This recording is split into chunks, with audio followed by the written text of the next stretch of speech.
This is a continuation of the SCP series for this week. Enjoy! The Abdominal Planet, SCP-007. Object Class, Usolid. Special Containment Procedures. SCP-007 is to be contained in a sealed room measuring 10 meters on each side. The room is to be furnished comfortably as a living area, along with whatever items are requested by Data Expunged. Hereon and afterwards referred to as Subject, given that providing Subject with requested items would not compromise security. The Subject is not to be allowed to leave the room, and is to be detained with force if necessary. Description: SCP-007 is located within a cavity in the abdomen of Subject. The Subject is a Caucasian male, physically approximately 25 years of age. Subject claims to be 28, and 176 centimeters in height.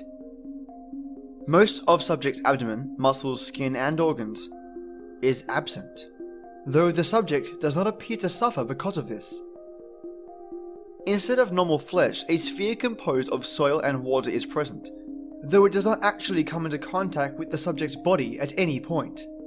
The sphere appears to be, in most respects, a miniature near duplicate of the Earth, approximately 60 centimeters in diameter, although continental alignment is not consistent with that of any alignment known in Earth's history.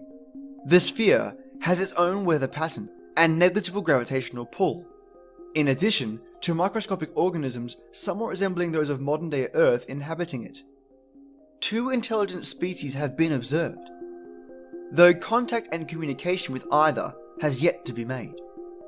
Technology levels of observed species must be checked at least once a week, and as of Data Expunged, are approximately equal to that of the 15th century Earth. Subjects claim to be named Data Expunged, but no records of such person can be found. The Subject does not require food or water, and while he has been observed consuming both, what happens to such substances after being swallowed is unknown. The Subject is intelligent. IQ has been measured at 128, and amiable, and regards the planet in his abdomen as a minor curiosity about his body. Subject seems to experience no stress about his unusual condition. When questioned about planet's origins, Subject replied, "I just woke up one day and there it was. I don't have any idea how I got there." Subject has provided a social security number and driver's license number, and requested that they be checked against known records. When checked, it had been discovered that neither had been yet allocated. Dr. Data Expunged has a weekly chess game with Subject, during which Subject's mental health is evaluated. Dr. Data Expunged reports that Subject does not seem to mind the restricted living environment, and has yet to attempt to escape or show signs of violence or mental illness, though he has repeatedly requested a computer with an internet connection. It is recommended that this is not provided, as it may be used to compromise security. This concludes SCP-007. The Zombie Plague, SCP-008. By order of the Overseer Council, this file is subject to Level 4 classification. Level 4 clearance is required. Security clearance adequate. Accessing File. Special Containment Procedures. SCP-008 samples have been deemed Class V extreme biological hazards, and all related protocols apply. Incineration and irradiation measures will be deployed in the event of political or military action which may result in the facility being dismantled. A power failure or zero communications from operatives or outside channels during any given 8-hour period. The quarantine period for operatives leaving the facility is 4 months. If a breach has occurred, incineration and irradiation measures shall be deployed. It should be the policy of all G2 sites to not prepare an evacuation procedure. Description: SCP-008 is a complex prion, samples of which are stored in each of the known G2 sites. Research into SCP-008 is highly classified, and primarily aimed at preventing research which may lead to the synthesis of SCP-008 in the distant future. Traits of the SCP-008 prion include 100% infectiousness, 100% lethality, transmission through exposed mucous membranes and all bodily fluids, not airborne or waterborne. Symptoms of infection with SCP-008 manifest no more than 3 hours after exposure and include flu-like symptoms with high fever plus severe dementia in later stages, coma onset approximately 20 hours after first symptoms appear, and 12 hours after noticeable dementia onset. Coma onset will be considered onset of death. A period of sporadic cellular necrosis occurs, which comes to resemble gangrene. Surviving material assumes original function and is highly resistant. Red blood cells greatly increase oxygen storage capacity, resulting in slower blood flow and increased muscle endurance and strength. Nervous and muscular systems are unaffected by total organ failure for several hours. Metabolism may decrease to extremely low levels, allowing the subject to survive for over 10 years without nutrition. High blood viscosity results in negligible blood flow from gunshot, puncture, and slashing injuries. Conditioned behavior, motor controls, and instinctive behavioral mechanisms are damaged, and cognitive abilities are severely retarded and erratic. Animals experience excessive brain necrosis and are inactive.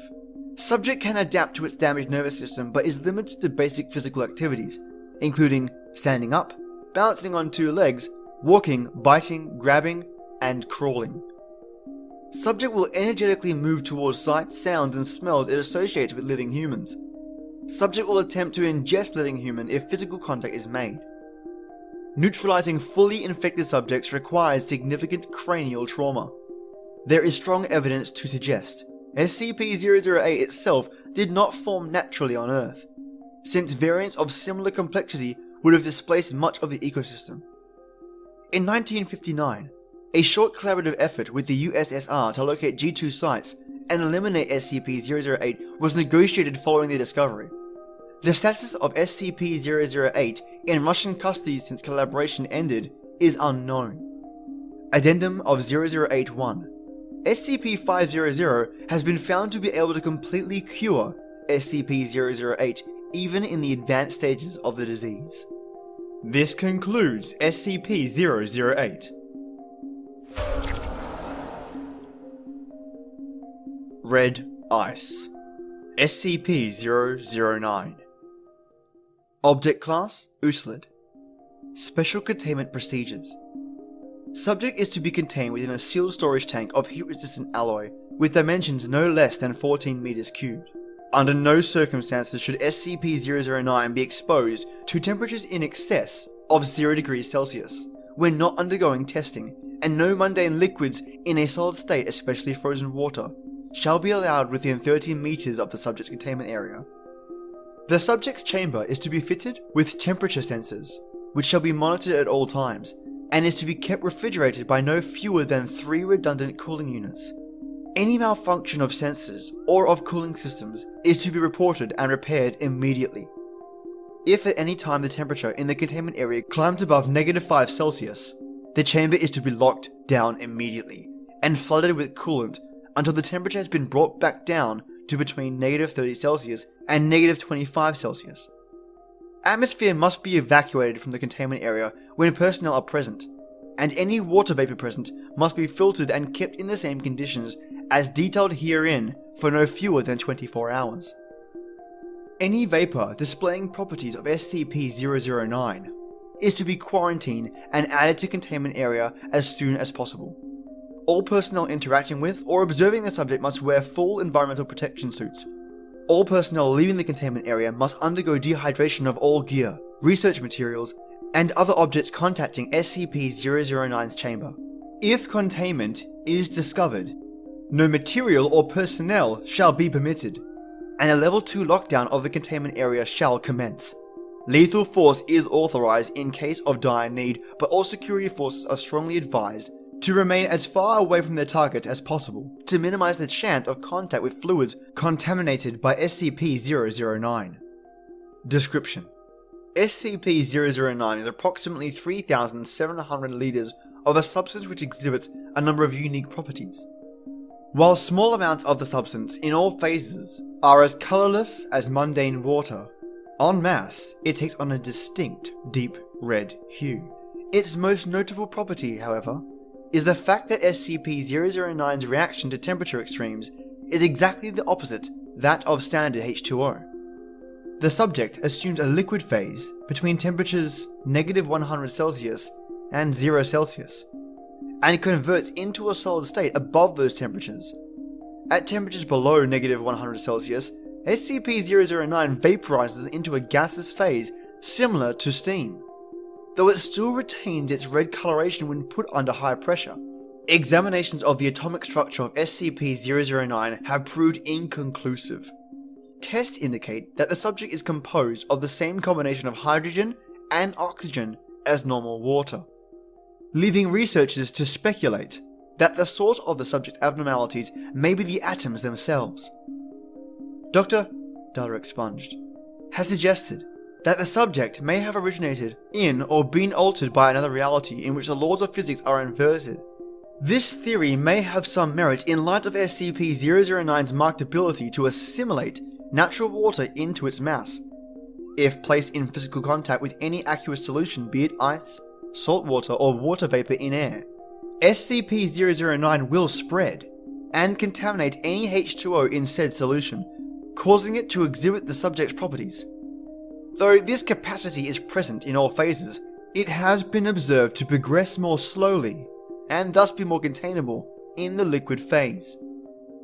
If the subject comes into contact with any biological source of heat, it begins a runaway reaction in which the living organism's bodily fluids are rapidly converted to SCP-009 and promptly frozen by their own body heat. Because of their generally high core temperatures, mammals are particularly susceptible. Because SCP-009 produces heat while freezing, at the same rate mundane ice consumes heat while melting, the process is self-perpetuating until all available moisture is converted, or until it's halted by external interference. Experiments on D-Class personnel have illustrated the process of conversion by the subject, which has been condensed down to a series of steps. Step 1. Initial exposure. Subject is exposed to SCP-009, and it begins converting any water present on the exposed surface, usually skin, to exhibit its properties. Presence of mist, fog, snow, or other solid or vaporous water greatly accelerates this process. Step 2. Surface conversion. A thin layer of frost forms on the exposed area as body heat and heat produced by SCP-009 raises its temperature above freezing. Progression to this step can take anywhere between 5 minutes to 1 hour, depending on the victim's body temperature. At this stage, freezing has begun progressing through the initial layers of the epidermis and soon reaches live cells. Step 3. Deep tissue conversion. Exponential increase in temperature of SCP-009 causes expansion of ice crystals throughout the victim's body, resulting in widespread perforation of internal cell structure. Actual blood loss is minimal at this stage due to the crystals filling the puncture wounds, allowing subjects to remain alive and conscious for up to Data Expunged hours. Step 4. Data Expunged. Step 5. Death. Multiple organ failure and exsanguination via systematic crystallization. Testing on D-Class personnel was discontinued as of 4th, 23rd, 2000 Data Expunged. Addendum. Circumstances of retrieval. Subject was found in Data Expunged, Alaska, on the 11th, 5th, 19 Data Expunged. The Foundation became involved after reports were obtained from the native Data Expunged tribe, who came across the mangled bodies of a team of seal hunters which had apparently been shipwrecked Data Expunged, kilometers from the village. All victims were found encased in red ice. Cause of death recorded as internal bleeding. On victims whose features were sufficiently intact, expressions of panic and intense pain were observed. It is surmised that the low ambient temperatures in the area retarded the freezing process. This prolonged the time to total conversion by Data Expunged hours, and allowed the victims to remain conscious until Data Expunged. Addendum. 12th, 16th, 2000 Data Expunged. Supercooling of SCP-009 for the purpose of experimentation is disallowed until further notice. Personnel are advised that liquid nitrogen is only to be used on the subject in controlled amounts, and only until temperatures have reached acceptable levels. Released note. Possible application of SCP-009 in cold fusion research pending evaluation. This concludes SCP-009. Collars of Control. SCP-010. Object Class: Safe. Special Containment Procedures. The object comprising SCP-010 are to be kept in numbered lockboxes in a high security facility. They are not to be worn except by test subjects. SCP-010 are only to be removed from storage for testing. Description: SCP-010 consists of a series of 6 apparently identical cast iron collars with numbered metal tags and one remote control. The control is SCP-010-1. The collars are SCP-010-2 through to SCP-010-7. The collars contain intricate electronic components and are powered by small 5mm diameter and 2mm thick 100-volt batteries. These batteries are rechargeable. The remote is a heavy black box resembling an old-style handheld radio transmitter receiver with a primitive blue-white cathode ray screen and a series of more than 100 unlabeled buttons, as well as a frequency tuner. Through trial and error, the frequency of all 6 currently found collars have been discovered. A label in Russian is stamped into the metal along with a logo consisting of workers building a pyramid. No official Russian corporation or government agency uses this logo or matches the logo stamped in the metal. Placing the collar around the neck of a person and securing it allows one to control their every movement with the remote. It is also capable of producing an adrenal response and activating or deactivating the sympathetic nervous system. The most abnormal feature of the collars is the effect they have on the body morphology. They allow the users of the remote to reconfigure the shape of the victim to the extent that is apparently only limited by the knowledge of the programming language of the remote. Addendum 010-1. History. SCP-010 was discovered in the basement of a lone man in the Midwestern United States after a local disappearance was connected to him. When the police raided the man's house, they found SCP-010 as well as several dead bodies. One of the bodies was identified to be the man. The others were several other missing persons. Cause of death seemed to be mass suicide, however, there were signs of significant struggle first. Addendum 010-2. Disassemble Experiment. Test 1. Collar 2 taken apart piecewise, the parts labelled and several photographs taken, then reassembled. Result: after reassembly, collar 2 continues to function. Test 2. SCP-010-8 constructed identically to SCP-010-2, but with the closest approximations available to the unreplicatable components. Result: SCP-010-8 fails to function. Test 3. Unreplicatable components from SCP-010-2 placed into proper locations of SCP-10-8. Results: SCP-10-2 ceases functioning with removal of components. SCP-10-8 begins functioning. Test 4. Components returned to SCP-10-2. Replicatable components in SCP-10-2 replaced randomly with replicas. Result: SCP-10-2 begins functioning with return of components. Changing replicable components for replicas does not signify reduced functionality. Replacement of a damaged transistor decreased time from transmission to effect of SCP-010-2 response to command entered in the remote by 12%.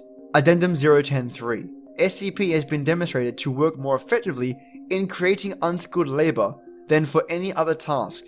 The logo is appointed to Dr. Data Expunged. This concludes SCP-010.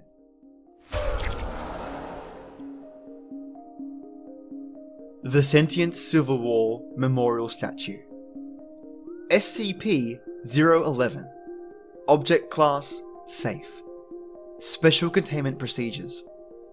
Item SCP-011 and the area surrounding it are to be cleaned once every day.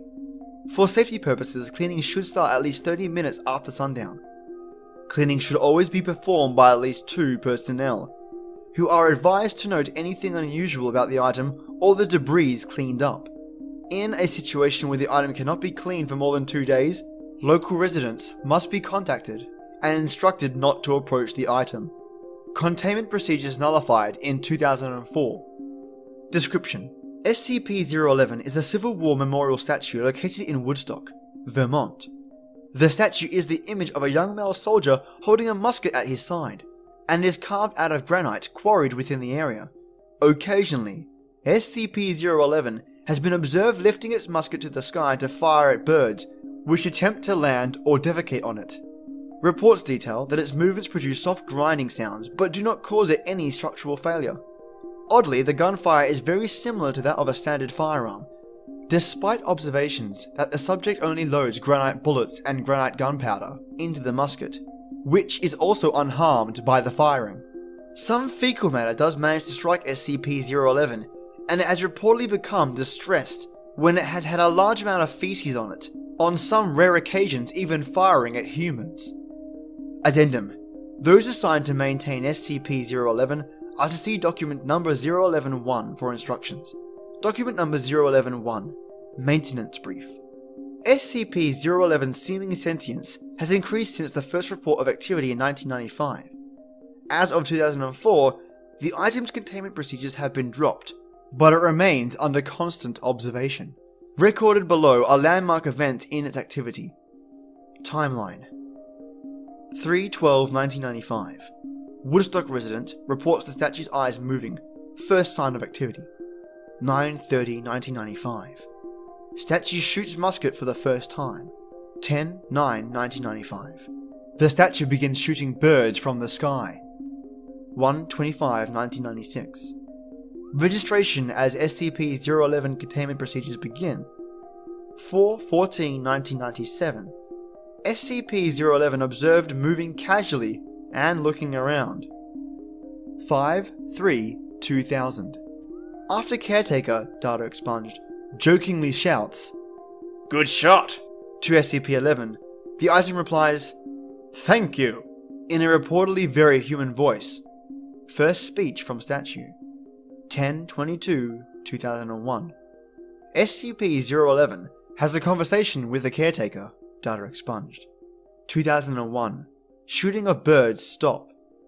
2/6/2002. At the imploring of data expunged, SCP-011 steps down from its pedestal. 2003-2004. SCP-011 reaches a human level of self-awareness. 11/10/2004. Containment procedures dropped. Custody of SCP-011 transferred to data expunged. 5/17/2005. Data expunged. Reports that SCP-011 is romantically attracted to her. 8/29/2006. Most recent psych test reports an IQ of 133. This concludes SCP-011. Stay tuned for our next SCP episode, which will be ready for your lovely ears tomorrow. And if you fantastic listeners get a chance, a subscribe on your platform or an iTunes review goes a long way. And thanks again for simply listening. And I'll see you next episode.